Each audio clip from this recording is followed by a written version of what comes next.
All right, and the holidays, probably by this point in the year, feels like a distant memory, but maybe while you were visiting family, you noticed some members showing concerning signs of aging. Yeah, maybe it was with their memory, their walking, maybe even with their mood. So to get more insight on these changes this morning, we're talking with Synergy Home Care gerontologist Dr. Macy Smith.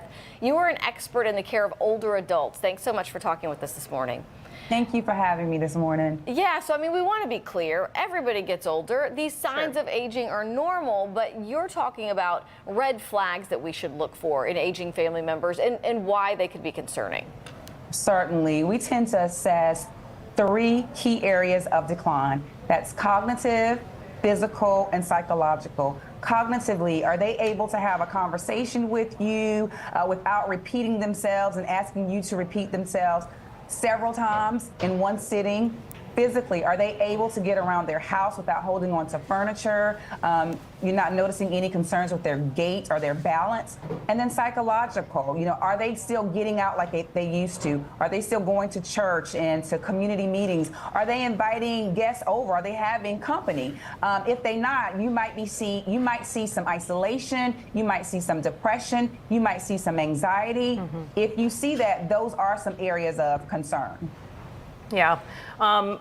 So if you notice these changes, and these are difficult things to bring up to your family member, a lot of times people get very defensive about aging. So what are we supposed to do if you notice these? And again, we're not talking about like normal signs of aging, but not normal forgetfulness, but really like repetitive behaviors that you can tell they're really not remembering things. Examples like you just mentioned. And it's going to be different for different people. Everybody is not the same, but if it's different for your loved one, if it's a change, and if that memory loss or forgetfulness or the physical and psychological declines that you see, when it starts to impair their life, then it's a concern. If their life is changing because of these areas, then the first thing you want to do is talk to other family members just to make sure that what you're seeing is what other people are seeing. And then you want to gather the family member and potential decision makers together to devise a care plan. That care plan may include Haley and Amy, in-home care. We know sometimes they don't want nobody up in their house. No. So that may include in-home care from professional organizations such as Synergy Home Care. But here's the key. You want to be sure that that senior is involved in that conversation, because they're going to let you know what part of that whole plan is amenable to them, because they will close the door, lock the door, and lock you out. So they're a part of that conversation. And then you want to work with them to schedule an appointment with their primary care doctor, not the hospital. It's not an emergency situation. You want to go to their primary care doctor, the doctor who knows them well. And I always tell family members to assist their loved one in getting signed up for their electronic medical record, those EMRs, because you can get them set up.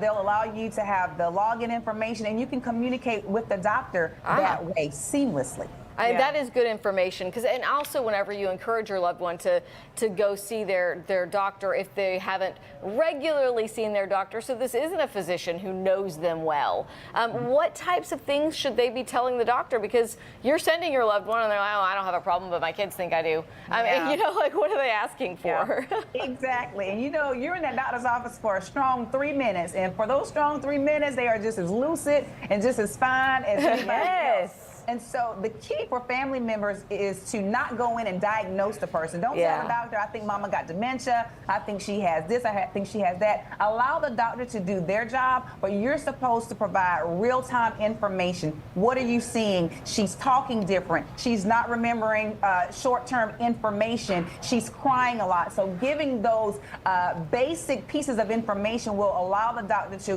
begin to try to figure out what's happening. The very first thing I always tell family members is you want the doctor to rule out treatable conditions such as a urinary tract infection, vitamin deficiency. If they're home alone, they may not be eating, they may not be hydrating themselves, and so you want to talk with the doctor about, let's see if everything is going on well physically. Can you do some blood workup to make sure she's not deficient in anything? Yeah, Dr. Macy Smith, I'm going to have to wrap you here soon. So really quickly, with Synergy Home Care, tell people where they can find more information, because the initial response is always going to be to resist home care, but from people I know who have done it, they always wish they had started sooner. Start it sooner. You want to reach out to Synergy Home Care at synergyhomecare.com, and you want to be a partner in their care.